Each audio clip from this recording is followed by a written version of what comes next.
Hi everybody. We're just getting started. So hopefully everybody's online and can hear what I'm saying. Welcome along to webinar 2. It's really good to have so many different people online. I think we were counting up and we reckon there's probably about 10 different countries kind of represented this morning. Overall, we've now got a mailing list that's probably going to be over 60, 70 people, which is really good going. This is our second webinar for the European Coalition for Community Living. And this morning, we're going to be just talking about leading change. Just before we start on the presentations, there's a couple of things just to explain so that you can see how it works. We're going to keep everybody on mute because it gets quite confusing when there's lots of voices in the background. If you want to ask a question, you'll see in the control panel on the side of your screen the word questions. If you click on the arrow there, you'll see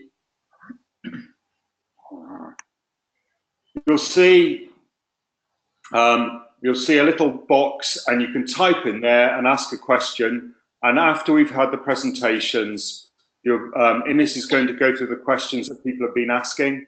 And Tara and Milena, who are going to be presenting this morning, can have a chance to answer back. So please do send your questions in and we'll get round to them as we go through after the presentations. We will send out to you all a set of the slides and a link to the recording afterwards, so you can actually share the whole presentation and the recording with others if you want. Anyway, as we go. So online this morning, we've got Tara and Hi. Milena. Hi. Ines. Hi, everyone. And myself, Nick. And Tara and Milena are going to be giving some presentations this morning about leading change. They're both leaders in their, they both had a leading position in their own countries, taking forward inclusion and independent living. And they've got quite a wealth of experience to share, some of the lessons that they've learned along the way, and probably a few ideas of what not to do as well. So, firstly, I'm going to change the screen and pass on to Tara.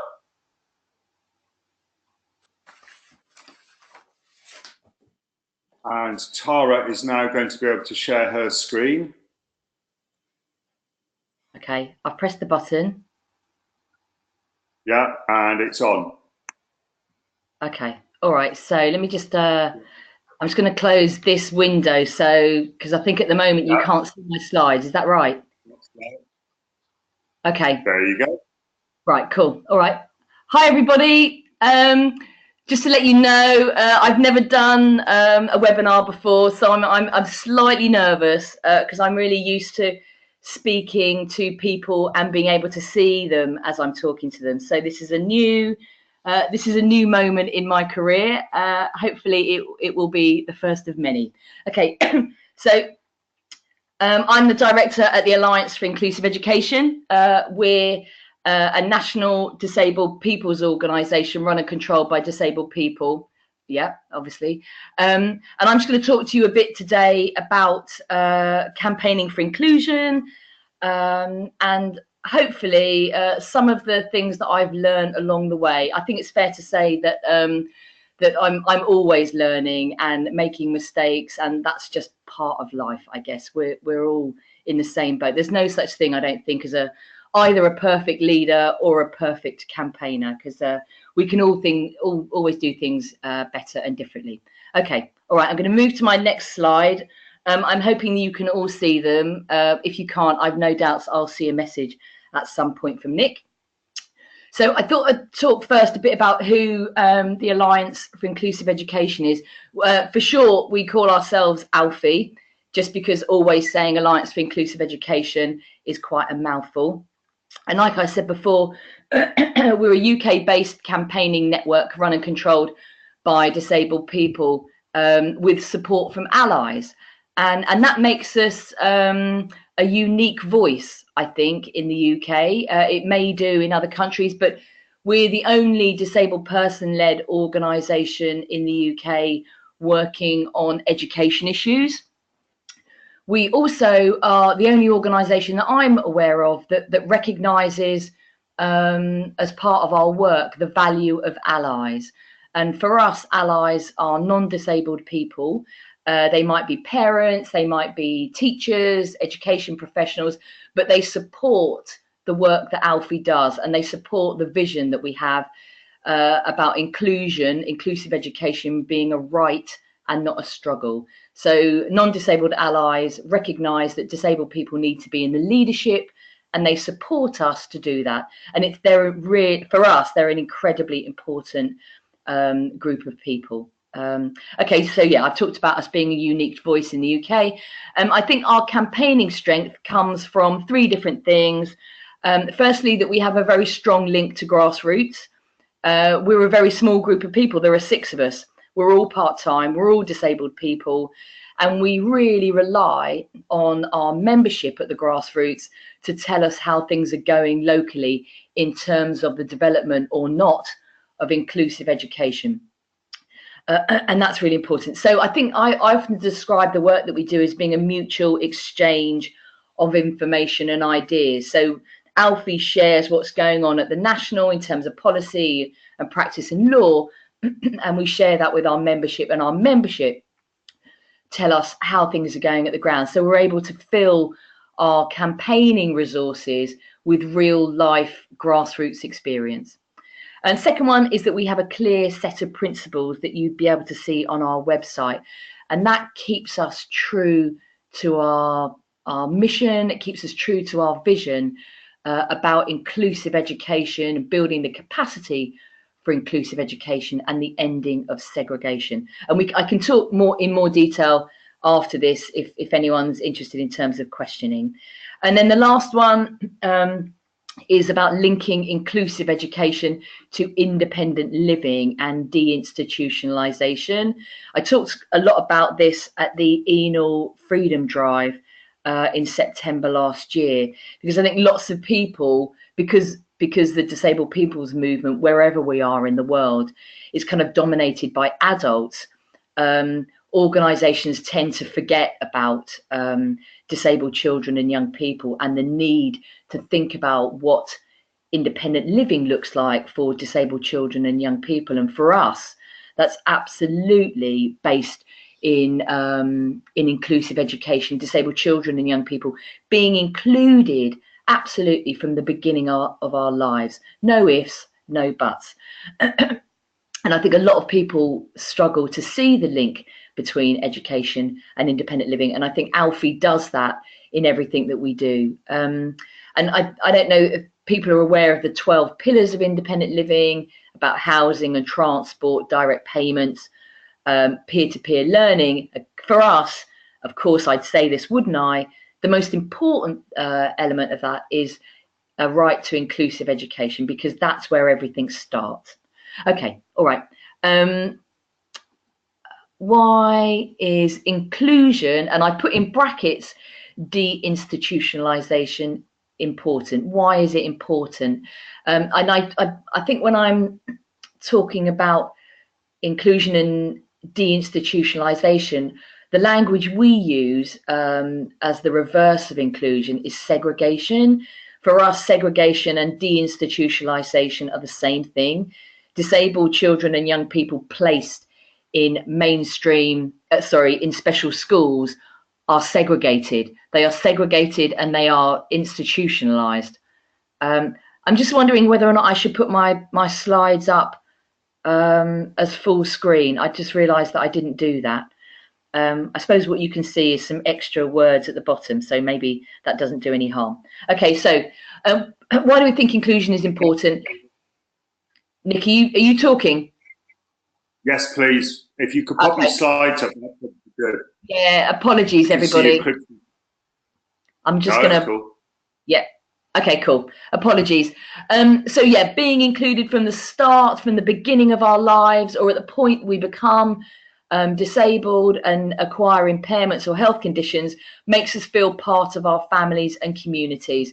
And we know that from all the research that we've done at ALLFIE, that separation from our families and from our communities in childhood really has a lifetime negative impact on the way we live our lives. And personally, I'm someone who was segregated into a residential special school at 16 months and returned to my family and my community just before my 16th birthday.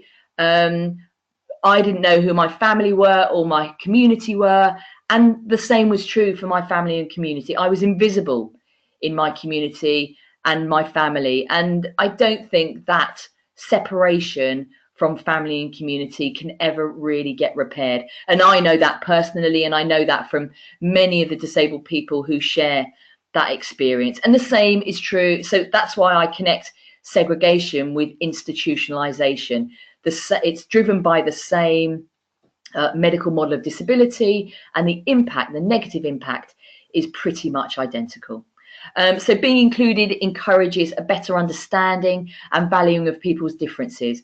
And I know that to be true from the schools and the colleges that I visit, where there is an inclusive ethos. I went to a really fantastic school in East London last year, where they at least tell me that there is no bullying, because they do a lot of work building young people and staff's understanding about the importance of difference and the importance of equality and human rights, but also the fact that what brings us together, what is similar about us as human beings. And conversely then, that segregation creates prejudice and inequality. And as I say, I'm going to keep repeating it so we're all clear. When I talk about segregation, I'm also talking about institutionalization. And the Equality and Human Rights Commission in the UK a couple of years ago produced a really good report highlighting they did a report about disability bullying, and they highlighted a driver for bullying amongst children being the segregation and the isolation and the labelling of disabled children and young people. And then lastly, that segregation in childhood often leads to segregation and institutionalization in adulthood. And we know that from the oral history project that we did a couple of years ago, that many, and I'd love to say this is about history, but in truth, and I welcome your thoughts on this, institutionalization is alive and well today, both in the UK and in many, many other parts of the world. So the sense of the job that we have here feels enormous. But I guess campaigning helps us break down the steps that we need to take and the change that we need to make to get us to a place where segregation and institutionalization is in the past. Okay, so what do we do briefly? We find ways to change law and policy, and I include in that the campaigning that we do around the UN Convention on the Rights of Persons with Disabilities, which for the UK has been high on the agenda in the last 12 months, because we had our first scrutiny by the UN Disability Committee, and not surprisingly to us as campaigners living and working in the UK government was found wanting in terms of its implementation of the convention. And in fact, the UK government, Theresa Degener, who is the chair of that committee, described the current approach by the UK government to be causing a human catastrophe for disabled people in the UK, including children. So we share information. We produce a magazine 3 times a year, which is gorgeous. It's called Inclusion Now. We also produce briefings and policy documents to help our members and to help campaigners for inclusion to think about what they need to focus on. Everything we produce sets out what campaigners can do locally and nationally. Training, we don't do so much training at the moment, because the climate for inclusive education is quite hostile here at the moment. So we've focused on building the capacity, building the empowerment of disabled children and young people. And we have a really lovely new training resource called Knowledge is Power. Oh, I can't go back. That's on our website. Okay, next one, successes and challenges. Equality Act, Children and Families Act, success that we've had in ensuring that inclusive education is built into both of those laws. Not perfectly, we'd like to have gone much further, but within the Children and Families Act, which is the key piece of information for disabled children and young people in the UK, there is at least a presumption for mainstream. We have a national manifesto for inclusive education, which is a huge success for us. And we wrote that by holding a number of events, talking to people, talking to parents, talking to disabled students and pupils about what they want to see change. And all of this, I think, demonstrates the importance for us of working with groups of people rather than in isolation. I'll get onto that. But that's full of all of the changes that we think needs to happen to make inclusive education a reality for all disabled children and young people across the UK. I referenced briefly before about the UN Convention on the Rights of Persons with Disabilities, and particularly for ALLFIE, Article 24 on the right to inclusive education, and Article 7, disabled children and their participation in decision making. It really is for us the fundamental framework of everything that we do now, and particularly the recommendations coming out of the concluding observations from the UN Disability Committee published last August. Briefly onto challenges. An ever-changing political climate. We have a very, very hostile political climate at the moment towards disabled people right across all aspects of our lives.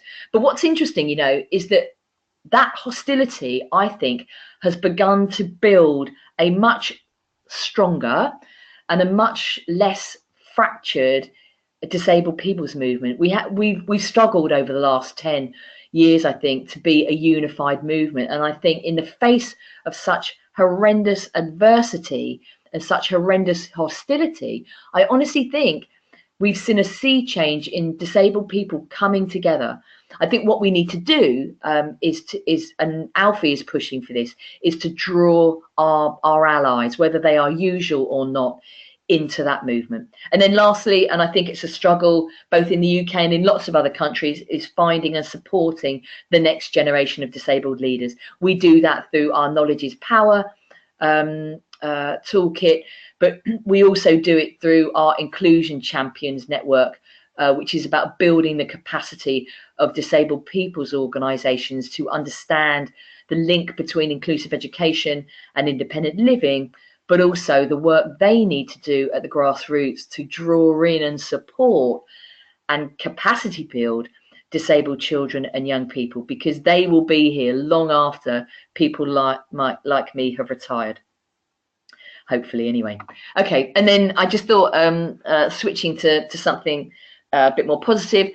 These are really campaigning tips, I think, for making change happen. Things that work for ALLFIE, anyway. And you will recognise some of this, I am sure, particularly the first bullet point, which is nothing about us without us. And that is always. There is never any excuse for excluding particular groups of people, particular groups of disabled people. And I hear it. I hear, oh, we haven't got the time to do that. We haven't got the resources to do that. People haven't got the capacity. I'm sure this is all stuff that everyone knows. But in truth, unless it's genuinely about nothing about us without us, whatever you produce, whatever you do, I believe has no credibility. Okay, next one. Be clear about the change that you make. And I think that's why ALLFIE first developed our core principles and our manifesto for change, because until then, I think we were being accused of not being practical about the change that we wanted. And so I think we're much more able now to describe in really great detail the change that we want and the steps that it takes to get us to that. So for us, describing the current education system in the UK, and then the steps that are required to get us to a system, an education system that is much more inclusive. Identifying the people that you want to influence, and for us, it's probably quite obvious, but not always, because it's not always about politicians. In many respects, I think we try more and more to put more work into influencing and supporting and changing the hearts and minds of parents of disabled children and young people, of people working in education, both in school, college and university, people in support roles. So all of those people we describe, oh God, no, I'm not even going to use the word stakeholder because it's such a horrid word, but they're allies. They are potential allies. And then choosing the right campaigning activities. This kind of hooks back to the first bullet point about nothing about us without us. Don't assume that everybody wants to get out on the streets and occupy government buildings.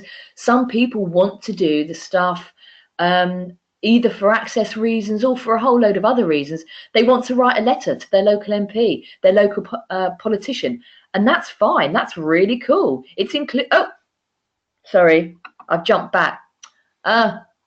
Sorry, I've now done something. I'm gonna have to go because there was a really important slide there that I've missed. Is that someone telling me that I'm talking for too long? Choosing the right campaigning activities, support people to campaign at a level and in a way that is important and inclusive for them. Writing letters, sending tweets, getting involved in Facebook, or, you know, like me, occupying the Department for Education until you get a meeting with the minister. It's whatever works for you and your campaigning, but also the people that you engage in your campaigning work. And then last bullet point is finding allies. Crucial. So every civil rights movement around the world has relied on allies, not just the people who for change will have the biggest impact, but all of the people around us, our communities, our families, who support us to make that change happen. And then my one but last slide is things that I've learned. Okay, first one, this sounds a bit wordy, but it's really about changing the conversation. And I said to secure change, it's important to change the traditional conversation about disabled people, our potential and our place in society. And this is about changing the conversation away from that medical model of disability to a social model of disability conversation. And on that basis, you start to move away from reacting to barriers and issues to proactively suggesting and talking about what needs to change. Second bullet point, human rights and equality must be the basis of any social change campaigning. And oh God, it feels obvious, but I think it's really important to keep saying it. At the heart of everything that we do is the UN Convention on the Rights of Persons with Disabilities, because it's the blueprint for change. It sets out every aspect of our lives and in many respects how we get from where we are now to where we want to be. So we use it for everything that we do. It's built into the heart of our principles. Then the third one down, this is true for me, and it's certainly true for lots of disabled people that I talk to, that the personal really is political. There can never be too much of disabled people talking about the reality of our lives, because that's what makes it real, and that's what drives the passion for change. And then lastly, campaigning is not a 9-to-5 job. And oh, is someone telling me to stop talking? I'm sort of finished anyway. And why is it not a 9-to-5 job? Because disability is a 24/7 experience. The barriers that we face are 24 hours, but the change that we can make is across all aspects of our lives. And so there is no switching off at the end of the day, or at least not for me. And I don't think it is for campaigners. Oh, someone's telling me, no, you're okay, Tara. Oh God, I've wound myself up to the end really. And I mean, these are just 4 things that I've learned. I've no doubt through the conversation that we're now going to have there'll be lots of things that come out of the questions and the discussion that we're then going to have.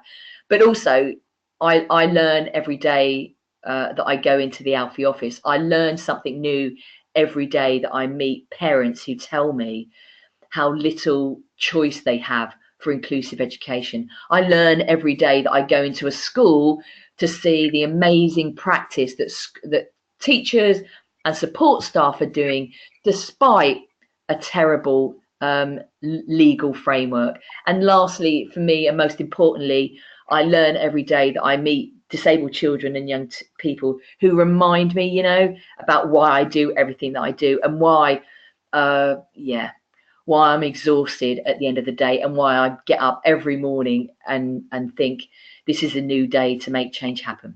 So I'm going to stop. Well, my last slide is this one. Thanks for listening. I appreciate your time. I really look forward to the questions that you're going to ask me, and I'd really love you to stay in touch with ALLFIE, and these are the contact details for how you do that. Okay, Nick, I'm going to stop.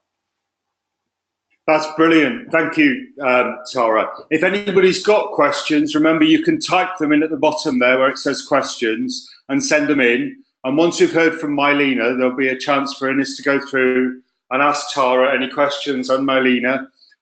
There's so much that I could say as well, Tara, but I think the key thing is that thing around, if you get it right for children and young people when they're really young, their adult lives are going to be very different from the ones that they have now. So I think that's key.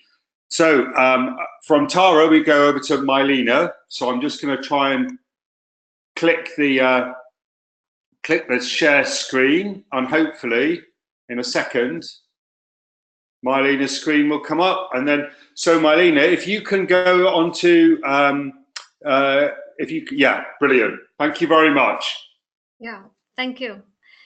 Hello, everybody. I would like to share with you some of our experiences with the institutionalization in the Czech Republic, which is about buildings mostly. So this is one of them, beautiful castle, which is closed for now. I'd like to start just with a small picture of us, of our organization, which is quite small like this. And trying to do training program for professionals, providing direct support for people with disability and their families, and to do some analysis, because we try to learn from our working and sharing it with other people. We are 15 years old this March. We have birthday. In the beginning, just a few words about the services, so you can imagine how it works in the Czech Republic. So before the Velvet Revolution, we have only domiciliary care for people, for elderly people, and then for people with disability, different types of institutional care. After 1989, NGOs developed or starting to develop set of other forms of social services, including personal assistance or supported employment or sheltered housing and sheltered workshops and services like this.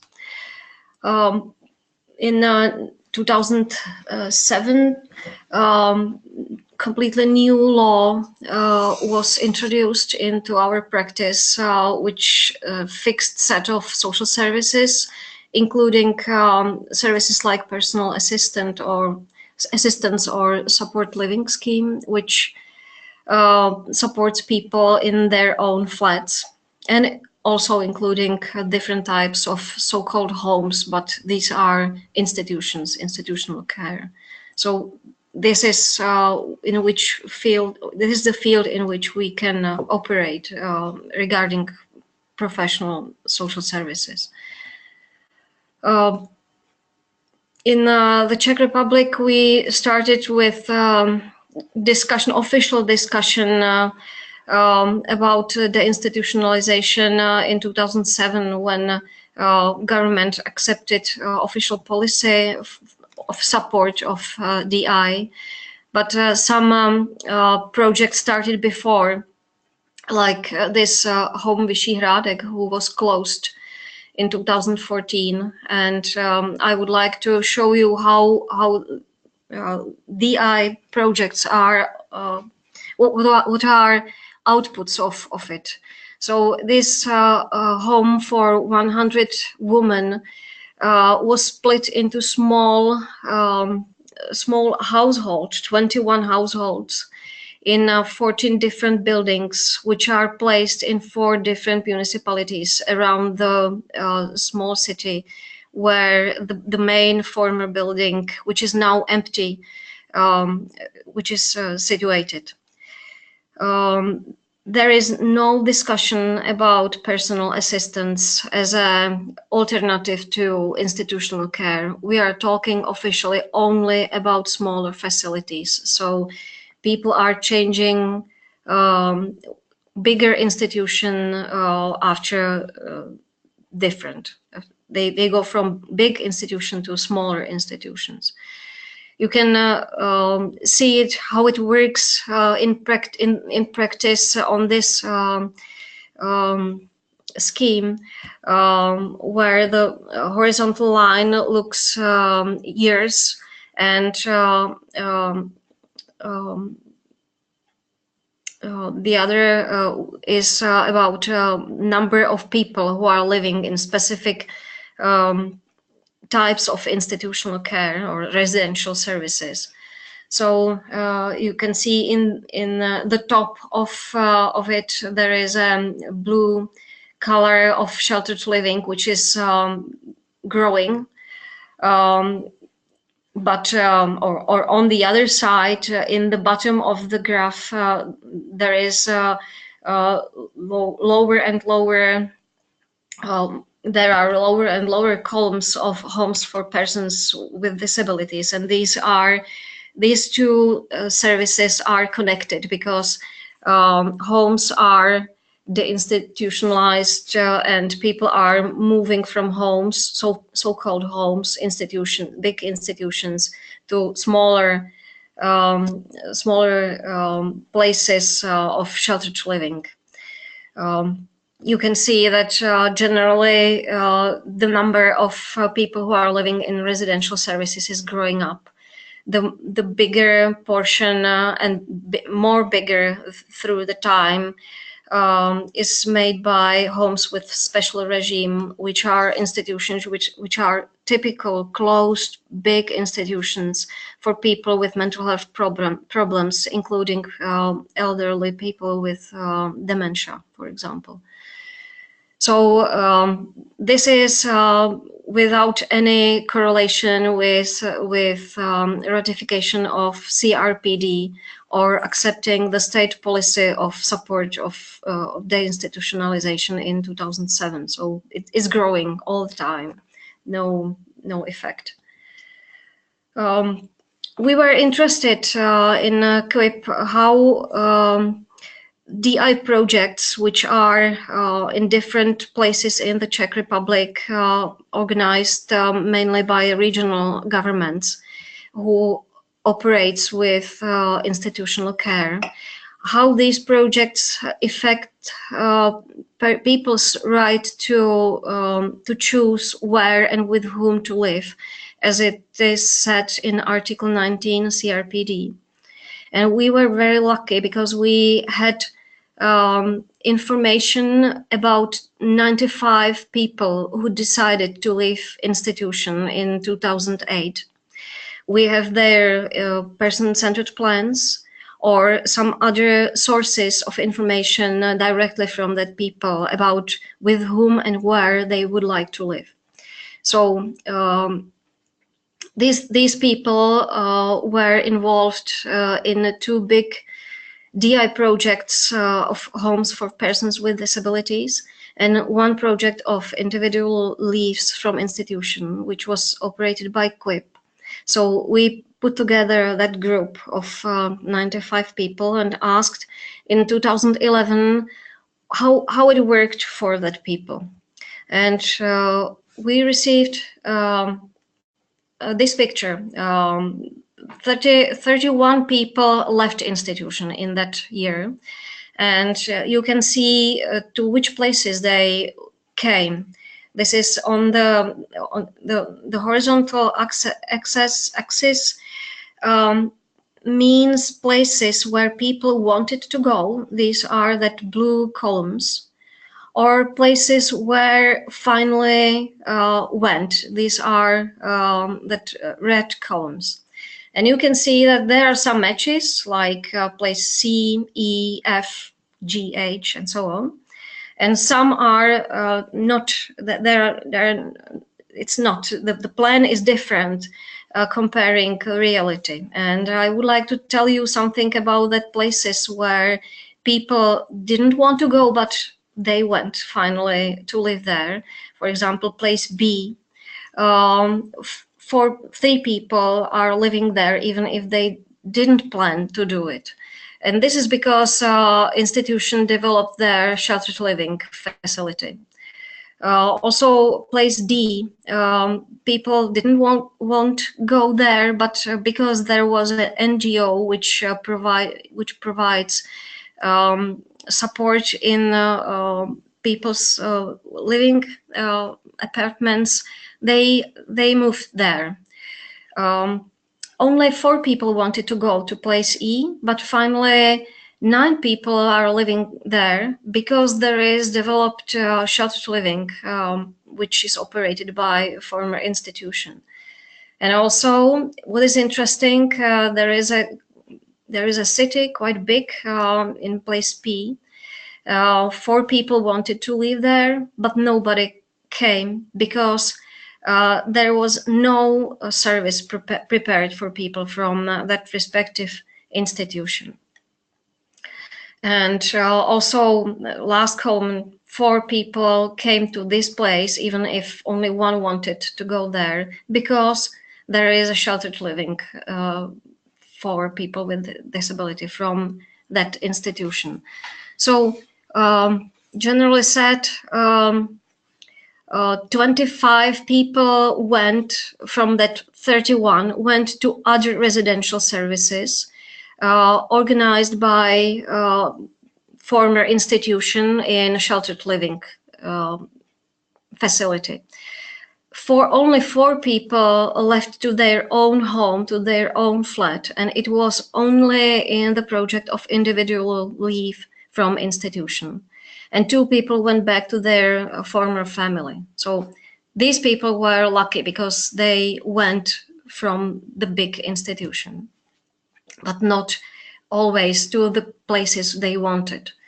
And what about the rest of people in 2011? A lot of them still was in the former institution. They were in the same institution. And we asked for the current plan, what they would like to do. And what we discovered was that, for example, that a lot of people will stay in the former institution even if they wanted to leave. It was 25 people will stay there. The plan B is they will stay because there is a commitment of sustainability because of state investment on a big institution. So there is no way for them.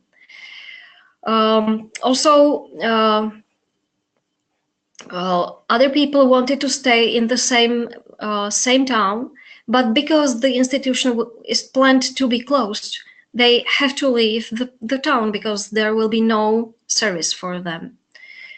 Other people here, they will stay also in the same place because there is no plan of transforming the institution. So there is no interest from outside to help people to leave. This is the same city I noticed in the previous graph. More than 10 people, 12 people wanted to go to this city, but it's not possible because as a manager of city council said, this city is oversized by social services. Nobody with disability from other institution can go here and to live here. We can ask what joins community plans what joins community where people finally plan to go, because you can see there is not too many match, or that people plan to go or stay in the same place they wanted to go. And this is generally said that people are going to places where there exists or is planned residential care for people with disability. So if we summarize it, we can say that people generally are leaving institutions to other places where other residential care is existing or is planned to be. They change bigger institution to smaller one. And what is important also to notice is that people are happier in that smaller places, which is good, but that's enough. That's not enough, because Article 19 says that people have right to choose on equal basis with others, and we are not obliged to think about social services when we are making a decision regarding where and with whom to live. So we can say that DI projects, which are organized in that typical way, splitting big institution into smaller, is not in compliance with Article 19. These DI projects doesn't work in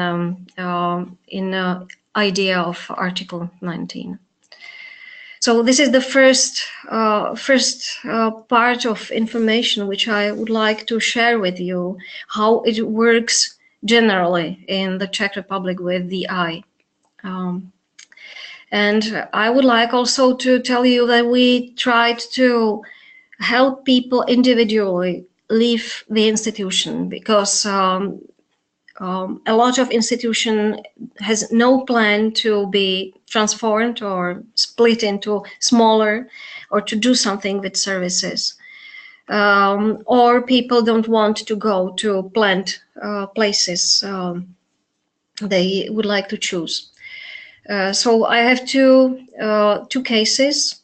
I would like to go only briefly because of the time through them. The first case is a case of Mr. Zdeněk. On that picture, he is with our colleague Radka, who helped him coordinate his leaving from institution, where he was placed after stroke with quite serious physical disability. He has no family, but he has a former employer who takes care financially and also with human support. The employer organized meetings with former colleagues for Mr. Zdeněk, and colleagues helped him to organize some issues about the flat and other things. And also that company was looking for some systemic solution. So this was the reason why Radka became a coordinator of support for Mr. Zdeněk. She started with the question, what is important to Mr. Zdeněk? And finally, after some discussions, they decided that Mr. Zdeněk really would like to go back home. So she started with mapping resources, which were quite good for this purpose. With health conditions, it was discovered that Mr. Zdeněk has no specialized healthcare. For example, neurologist, even if he was after stroke, it was quite important for him to make to have some physiotherapy, for example, for making better his physical situation. She tried to cooperate with the institution, which was really very hard. They respond on very low level and were able to organize only their own issues regarding how to pay for expenses of Mr. Zdeněk in the institution. So no support there. It was important for Mr. Zdeněk to modify his apartment because he, after starting using a wheelchair, he needed more space in the apartment and install some handles in the toilet and so on. So Radka organized colleagues from the former employer who helped to organize all issues in the flat. The biggest challenge was organizing personal assistance, because due to rules, internal rules of social services providers, it wasn't possible to prepare assistance before Mr. Zdeněk leave the institution. So after leaving, it was discovered that there is not enough capacity of personal assistance, and there are some restrictions regarding target groups and type of disability and age and so on. But so finally, Radka was a personal assistant for first 2 weeks. Interesting was attitude of social worker in the city council, who asked Radka apply for an institutional care for Mr. Zdeněk, because city council has not possible capacity of domiciliary care or personal assistance. It was crazy. Also, neighbors were very helpful with organizing issues about the flat and building and entrance to the building. What was quite challenging was also organizing public transportation, because Mr. Zdeněk wanted to go to physiotherapy and other issues.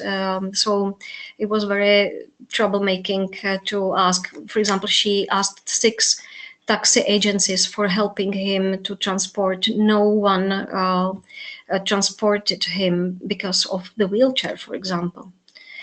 But finally, Mr. Zdeněk is in his flat for almost 2 years at this moment, and he's happy. It works, and he's able to coordinate his assistance now by himself. So happy end. And the second case is about Barbara, who spent almost all her life in institutional care.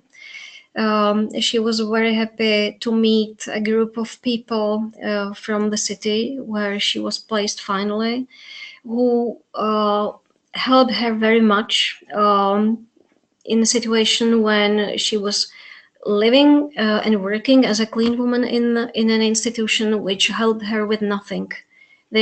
She almost has no glasses when she has 7 dioptries, and very chaotic situation in finances, and no prevent healthcare, for example, many troubles and no support in that complex service which institution is. She had public guardian because she has restricted legal capacity. So it was better than a situation when a family member was a guardian. One friend of Barbara helped her to get her work in local laundry. When Barbara had more money, she decided, with the help of friends, to leave the institution and applies for a municipal apartment. It was in the end of 2013, and then it starts almost 3 years of fight for leaving the institution, because when guardian and institution was informed about Barbara's decision, they started to put together experts who said that Barbara needs to live in sheltered housing, that she is not able to live independently. They didn't accept Barbara's decision. We support Barbara and her friends in preparing a support plan, which showed that each support need of Barbara is covered by concrete person from her circle of support, but it has no impact. They didn't agree. Barbara had some possibility to be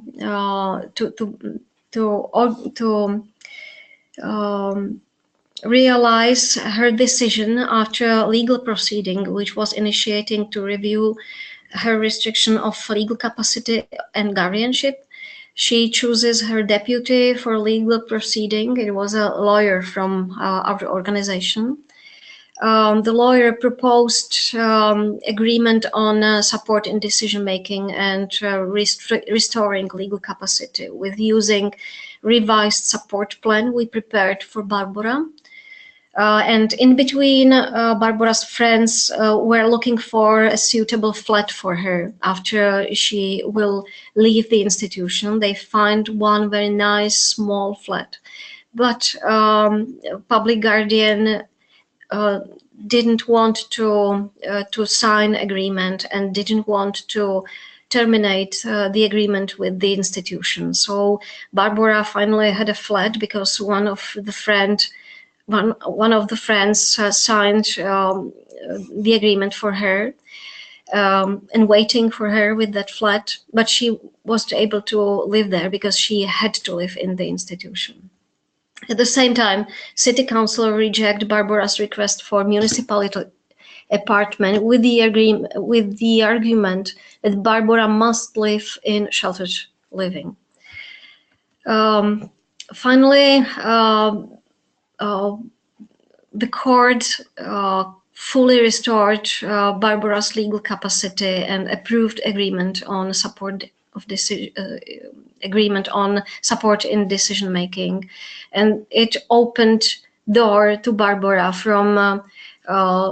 from residential institutions, residential care, to the free life in her apartment. Now it's 2 years, maybe more, when she is living in the apartment with support of friends, even if all experts' decision was that she only can live in that residential services. What these two cases tell to us is that, and not only these two cases, but other which we went through. So it is that institutions and municipalities, concretely public guardians, they keep people in residential services. They cannot imagine that people will live freely, independently. And this is the most important barrier that must be overcome. Also, there are other problems like discrimination on basis of disability, right, which are rooted in denial of reasonable accommodation or providing municipality apartment due to disability. Also, there is a problem with guardianship who doesn't respect will and references, and also there is a missing care coordination, because without it, both these people will stay in institutional care till today. And what is also very problematic is too little flexibility and insufficient capacity of community-based social services like personal assistance. If somebody needs more than natural support, that's a problem. That could be a problem. And what we discovered in our work in last years is that what is most important is to change attitudes and rising awareness about people's rights, because this is the first problem which if will be solved, other problems or other challenges will be solved much easier. And this is all from me. Thank you very much for your attention. Thank you very much, Milena. That was brilliant. It's really good hearing people's stories. You hear about Mr. Zdeněk, and I'll just try and get my screen on now.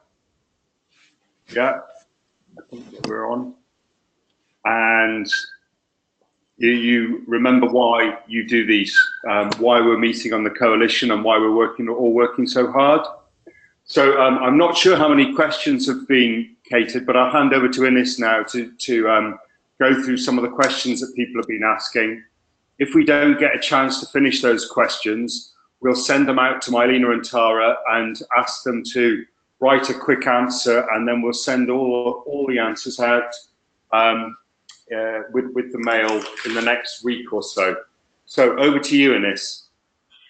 Thank you, Nick, and thank you to both Tara and Milena for their presentations. We've had quite a few questions that came in while you were talking. So Tara and Milena, I'll just ask you to be brief when you're answering them. Some questions for Tara first. Well, one was if you could share with John from Scotland who you're working with in Scotland. I suppose you can do that after the webinar, because he's interested in, he's based there, is interested in what you're doing there. The other question from John for you, Tara, was what are you doing, if anything, against the UK government's threat to get rid of the Human Rights Act after it leaves the EU? So maybe if you can answer that briefly first. Hi, I can do both questions if you like, Ines. Yeah. Hi, John from Scotland. Maybe I know you. But yeah, so in terms of, because we're based in England, and you'll know in Scotland that education is a devolved issue, we don't work directly in Scotland because we work where we can in partnership with Inclusion Scotland. But also we have a very good connection with partners in policy making in Scotland. That is a parent, they're kind of like a parent and disabled people's alliance, working to secure inclusion broadly, so not just educationally but also social inclusion. And then the second question about the Human Rights Act, I think because the Human Rights Act is such a broad and general attack on human rights for all people in the UK, our plan is to work with a broader alliance of human rights organisations. And I think we've not done anything actively at the moment because the threat hasn't turned into anything real at the moment. So I would imagine that we would work through the alliance that we are part of, which is the Reclaiming Our Futures Alliance.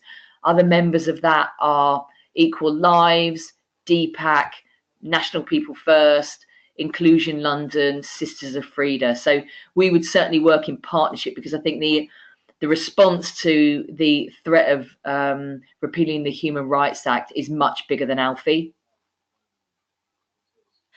Thank you very much, Tara. And if you stay here for another second, there are another two questions for you. One is from I'm going to connect them. One is from Ian, who's asking, what can you do if you are not able to get any help or support because of your gender? And the other question from Christine is, how do you make sure that people with learning disabilities or intellectual disabilities, as we say sort of in Europe, are included? How do you ensure that all really means all? So if you can answer those two, please. Yeah. Oh, am I? Yeah, that's it. I'm unmuted. I'm not quite sure about the first question. So are you someone in an institution? Or I'm not quite sure about the gender question. Maybe I mean I'm not sure either. There's no follow-up. Being able to give some more information while I respond to Christine. So go ahead, Tara. If Ian provides more information, I'll read it out. Great. Hi, Christine. We have a board of trustees, ALLFIE, and 2 of our trustees are people with learning difficulties. We try to make all of our information accessible to a range of people, including people with learning difficulties. So we've just done a big piece of work to completely revamp our website, and we worked quite a lot with National People First to ensure that we made it as accessible as possible. I think the reality, though, is that people with learning difficulties are generally, as we describe and as they describe themselves in the UK, are generally not very well included in a lot of campaigning work, hence why National People First came about in the first place. But I think as an organisation, ALLFIE, we talk a lot about the segregation and the institutionalisation of disabled children and young people, because they are, in reality, probably the most at risk in terms of education, and lots of research backs that up.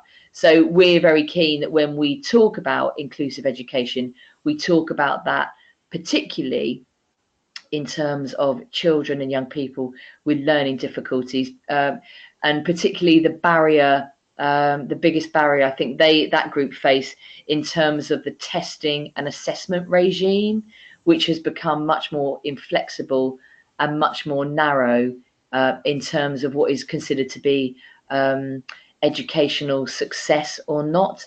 So I think our principles reflect people with learning difficulties in terms of responding to the assessment and testing regime. I think we're careful, because we work to the social model of disability, to not name check particular groups of disabled people or particular impairment groups. But we can always do better. I guess if I'm being really honest, we're not as good as we could be. But I hope the members that we have will call us out if we don't produce something that feels accessible enough. Yeah. So I think we do lots, but I think we could always do better. Thanks, Tara. And in the meantime, Ian did clarify. So he says, I'm a full-time carer. The system chooses to totally ignore this because of my gender. This is abuse of the young person I support and could damage his future. I don't know if that,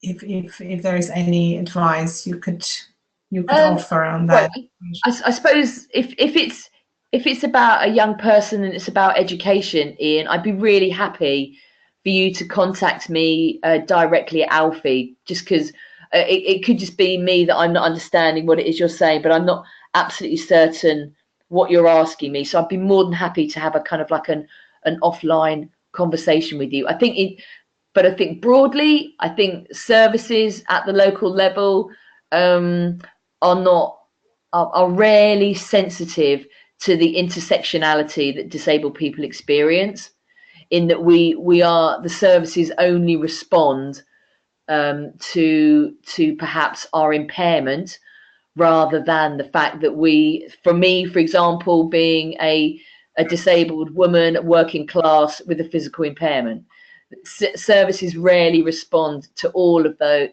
barriers that I experience because of intersectionality. And so, yes, absolutely, gender. I can't think. It would be a very rare occurrence if a service recognised the multiple barriers that disabled young males experience or disabled young women experience. So yes, I think there is a great deal more that needs to be done for services, but also much more broadly than that, politicians to understand the intersectionality of the barriers that disabled people, whatever our age, our gender, our ethnicity, experience. Thank you, Tara. So Ian, please do contact Tara privately. I mean, with on the email that was provided by her. And the other questions are mainly for Milena. So I'm going to group them for you, Milena. So and try to be brief because there's actually quite a few. The first question is from John. How easy or difficult is it for someone just to decide to leave an institution? I think you've partly answered it with your examples about how easy or how difficult it is. And the other question is about, I would rephrase it as a question about legal capacity. There is a question whether disabled people have rights as adults in the law, especially people, including people with learning disabilities, or does the state make all decisions for them? So would people be automatically put under guardianship? Would adults be automatically placed under guardianship? Or, you know, or how does it happen? Mm-hmm. Okay. Yeah. Okay.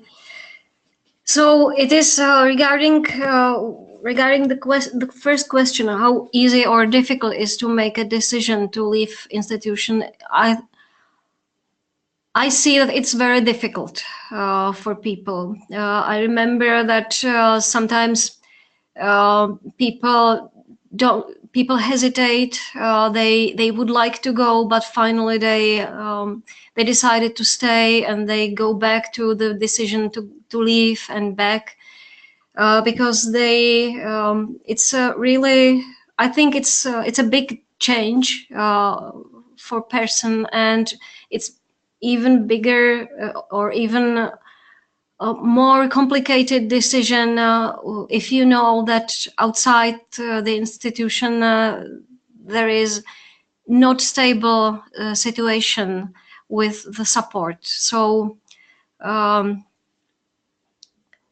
generally said, there is not too much people who decide to go outside just by themselves. There must be something specific in their situation, like Barbara has a really strong friendship, a really strong circle of friends around her, people who can help her continuously. And Mr. Zdeněk, he is very strong by himself, and he spent all his life as other people, and it was something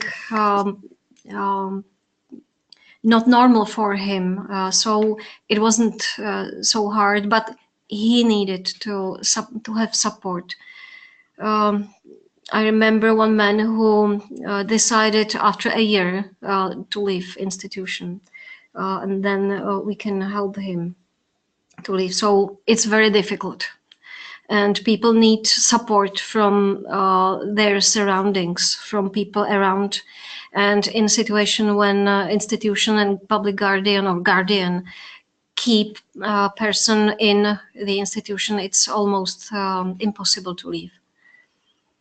And the second question, how it works with restriction of legal capacity, it's changed now. Years ago, it was automatic. When somebody came into institution, his or her legal capacity was restricted almost automatically. Now it's much better awareness about rights of people. So it depends on staff of the institution. If there are people who are aware about possibility to support decision making of people, there is not so big pressure to restrict legal capacity, comparing other situations where people thinks more more traditional way. But generally, when somebody ask the court for restricting somebody else's legal capacity, there is quite big chance that the legal capacity will be restricted. That's still major way of operating. And thank you, Milena. And linked to this, John is also asking, what is the nature of the rules that would prevent preparation for leaving an institution? Is the major, and I'm going to add to this, would the major obstacle be the fact that people are under guardianship? Or are there any other, you know, rules and procedures that make this difficult? I don't think so. Guardianship makes problems when guardian doesn't agree with person who would like to leave. It's a big barrier, very important, and yeah, it makes it's barrier, definitely. But more important is how much support person has in other people. If the guardian is against, but there are people, friends like Barbara had, so it could be overcome. I believe strongly that the biggest barrier is attitude of not only guardian, but city councils, institutions, families. I think that this is the biggest barrier, that people think that other people can live only in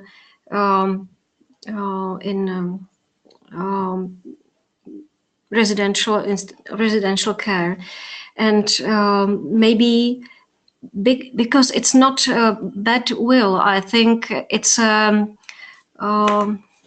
to say,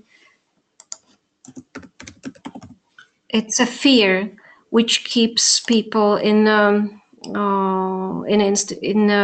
their imagination that people has to stay in institution or sheltered living. Fear from other solutions, that something can happen, and yeah. All right, thank you, ma'am. So more is to do with possible risks and people not wanting to. Because people are not able to work with the risks. They have fear, and that's it. They don't want to talk and discuss and plan how to solve it. Yeah. All right, thank you very much, Milena. We have another question from Slobodan, and maybe both you and Tara could answer. And he is asking about examples of co-housing projects. So where people would decide to, for example, leave an institution and then to share a flat or a house with other people. So not traditional group homes, but where, you know, it's actually the people's choice to live together. Do you have any examples of that, or is that possible? And then maybe Tara, you can share as well, if in the UK there are any similar projects. Oh, we didn't do something like this, but I know from Prague there is a let's say project named Megabit, where a group of people with complex needs is living with some other people without disability who can provide part of personal assistance. And as my informations are, it works well. but it works more like a prevention of institutionalization, that people move from their family. It's for young people generally. Young people are living there who left families because they wanted to live by themselves more independently. So it works, but like this. Okay, thank you, Milena. Tara, do you have any experiences with this in the UK? I think there are some sort of initiatives around older disabled people. So people that become disabled develop impairments as they get older, and I think the initiatives are around shared care. But I think it's I'm not an expert in housing, but a lot of where it happens amongst disabled people, from my experience, is that it's organised between disabled people. I think, and it's likely to be what Milena talked about in terms of people preventing them having to go into institutions. So people sort of like organise together, particularly in rural areas where it's tricky to find personal assistance. Or indeed kind of like accessible housing, which is the lack of accessible housing in the UK in England anyway, is a real issue. Affordability and accessibility is a real issue. So I think a lot of what happens between disabled people in informal ways. But here's the thing: I'm not an expert in housing, so I probably wouldn't be the best person to talk about what would be happening at the moment. The cooperative housing movement in the UK, if anyone's interested, would be where to look for those kind of models, I think. Yeah, Ines, I can chip in. Yes, Nick, go ahead. Just a really quick chip in. I'll drop a note to John, who's on the webinar, because I know that there's examples up in Scotland where it's been, it certainly was a real key part of moving on from institutions in Scotland, and I know that there's some setups in England, but I won't. We're tight on time, so we'll add a bit onto the question sheets. Thank you. And I was going to say, Nick, we will cover housing in one of the future webinars, so we could come back to this again. So thank you for the question, Slobodan. And I think this is the final question, and then I'm just going to go through some of the comments that were sent as well. So Camille is asking Milena whether your organization is led by disabled people. And if yes, how it works, if no, why, or if I may add to that, you know, what role do disabled people have in the organization? Okay, so our organization is not led by people with disability, but we try to involve people with disability in our work as much as possible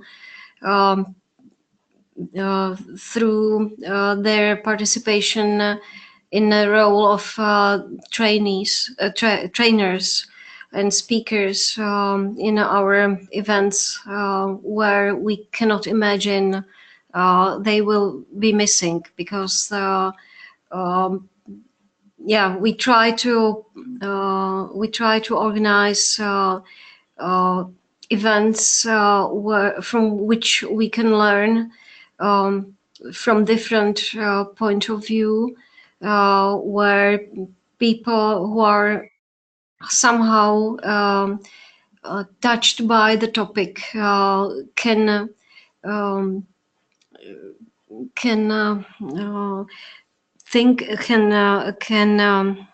share their information and experiences, and to think together what to do in solving a specific situation or So and now, for example, we have two pairs of trainers for supported decision making, where one trainer is a trainer from Quip, traditional, without disability, and the second trainer in the pair is a person with disability, with personal experience with being supported in decision making, and we try to deliver training for also different group of trainees. So we try to do, and yeah, that's it. Thank you, Milena. That makes sense. It's about involving disabled people in your work and learning from the lived experience of disabled people. Mm-hmm. So thank you very much. We are really getting close to the end of the webinar. So Nick, before you close, can I just quickly go through some of the other comments that came in? One was about the pattern of reversing out of the institution or moving from one institution to another being depressingly familiar. That was a comment from John. So yes, this is something that is, unfortunately very common across the board in lots of countries. The other was from Christine. Having the opportunity to choose is not the same as the right to choose. Of course. John says, great stories of persistence, determination, and commitment. Ian said he would contact you, Tara, and to see what suggestions you might have. And in terms of disabled people living together, he says that lots of people in the UK live together in small houses, 3 or 4 people with full-time support. And the situation is most of the time no better than big institutions. So there you go. And Nick, I'll hand over to you. That was thank you very much for all the questions and comments. And thank you to Milena and Tara for providing more information. It was very interesting. It's Nick, brilliant. No, it's cracking. I'm not on mute. No, I'm not on mute. So you can see everybody's email addresses there. We'll make sure that everybody gets them out. People obviously talking about getting in touch with Tara. Similar, Milena's, up there to, if people want to ask more and follow on conversations, we'd really encourage that. That's part of what the coalition's doing. And if you've got any comments or you want any questions, please do come back to Ines and myself as well. We'll send around the slides and recording later. Just so that everybody knows, we've got another webinar on the 23rd of March, and we'll be hearing from Kate Fulton in Australia. We thought it would be interesting to hear what's happening on the other side of the world. Kate does a lot of work around community support, and it feels that that's one of the biggest challenges we've got. And then we'll be hearing from Andrea and Anya and probably a couple of others about the work they do around personal planning when they're actually working and living in institutions in Slovenia and Macedonia. We'll be sending out the information about that as soon as we can through Facebook and the newsletter. We've got over 20 countries. We really need your support. So when you get the newsletter, please share it as far as you want. I try and send out a little bit of news and things most weeks. Sometimes there's lots of things to share. Sometimes it's just a reminder about the webinar, but we'd really hope that you'll join us again on the 23rd of March. And it's a goodbye from all of us. Thank you for being there, and hope everybody's found it useful. We will send out in the with the slides a little link to a survey so that you can share any feedback that you have. Yes, please stay in touch. Mm-hmm. Thank you, everybody. Thank you. Bye-bye. Goodbye. Bye.